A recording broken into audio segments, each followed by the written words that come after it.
Assalamualaikum warahmatullahi wabarakatuh.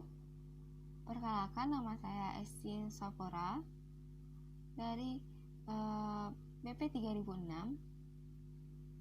Anggota kelompok saya ada Cindy Yulia Mufta BP 1001 dan M. Idham Insani PP 2029. Kami dari kelas ilmu Gulma B. Di sini saya akan menjelaskan tentang ekologi gulma. Yang pertama, kita harus mengetahui pengertian dari ekologi gulma ini sendiri. Ekologi gulma adalah ilmu yang mempelajari tentang mekanisme gulma untuk beradaptasi dan bertahan pada kondisi gangguan tanah yang maksimum. Dan manusia ini berpengaruh juga dalam ekologi gulma. Para ahli ekologi dan ilmuwan gulma meyakini bahwa manusia memiliki peran penting dalam interaksi gulma dengan lingkungan. Keinginan untuk terkendalinya penyebaran gulma dalam budidaya tanaman ini sulit untuk dipenuhi karena terbawanya biji-biji gulma saat pengiriman barang, perpindahan, dan perjalanan tanaman budidaya. Kemudian dalam pertanian ini menciptakan kondisi untuk keberhasilan gulma dan manusia membantu dalam penyebarannya.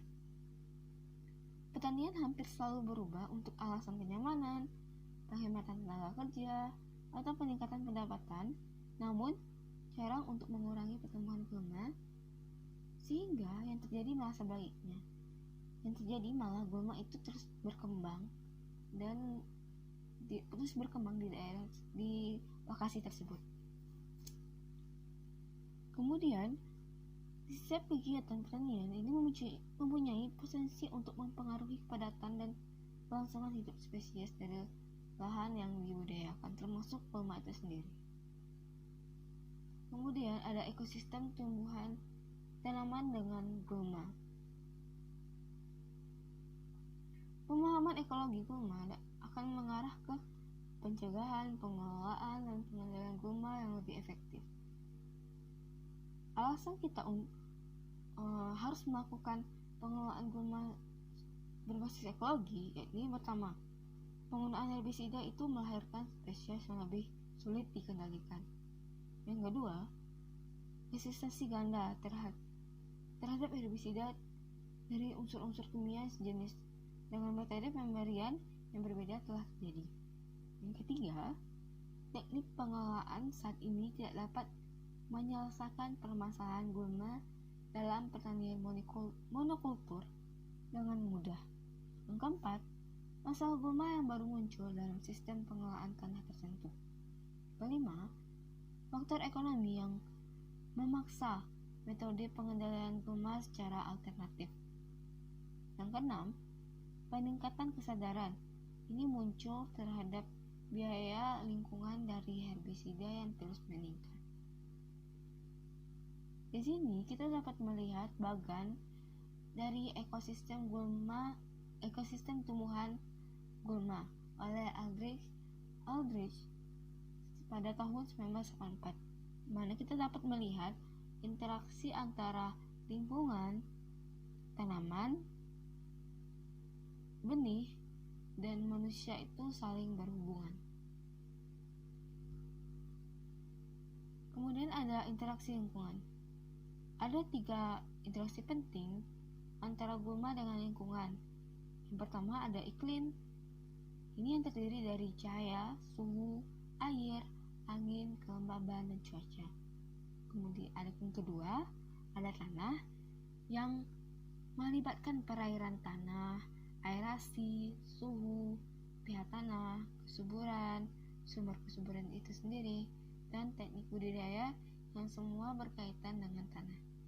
Yang ketiga, ada biota, yang ini mencakup kesamaan dari ukuran biji tanaman dengan biji gulma, waktu perkecambahan antara tanaman dengan gulma, dan teknik budidaya yang diterapkan. Ada beberapa konsep dasar ekologi gulma. Yang pertama ada spesies. Spesies ini adalah produk seleksi alam dan manipulasi genetik yang menciptakan genom baru, yang mana dapat terjadi pada satu spesies gulma. Yang kedua ada komunitas. Komunitas ini sangat penting untuk pengelolaan gulma karena komunitas ini merupakan tingkatan organisasi di mana perubahan itu dapat terjadi. Perubahan dapat terjadi dalam suatu spesies ini melalui mutasi dan pengembangan ekotype atau dengan penggantian satu spesies dengan spesies yang lainnya. Selanjutnya ada suksesi ekologis. Suksesi ekologis ini adalah proses yang alami dan berkelanjutan. Di bidang pertanian, proses ini terjadi di daerah yang terus-menerus terganggu dari tempat terhapusnya komoditas alam itu berada. Kemudian ada interaksi antara gulma dengan hama.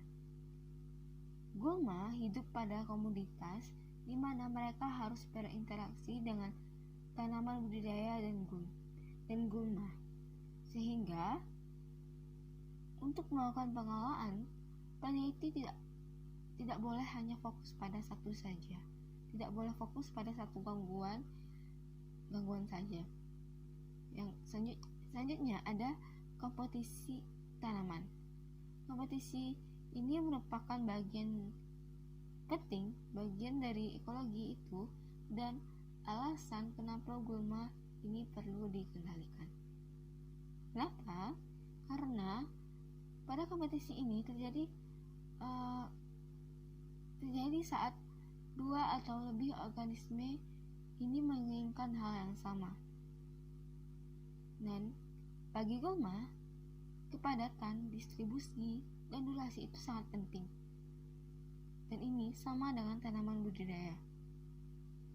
Faktor-faktor ini kemudian dimodifikasi oleh kondisi alam dan iklim dan menentukan derajat kompetisi yang dihadapi oleh masing-masing pihak. Hal utama yang tanaman butuhkan adalah nutrisi, cahaya, dan air. Tanaman yang tumbuh bersama atau gulma ini tidak berkompetisi untuk ruangan, namun dia berkompetisi apa yang dimiliki dari ruangan tersebut, yakni nutrisi, cahaya, dan air. Ciri-ciri tanaman yang paling kompetitif, yakni pertama ada perluasan cepat dari kanopi daun yang tinggi.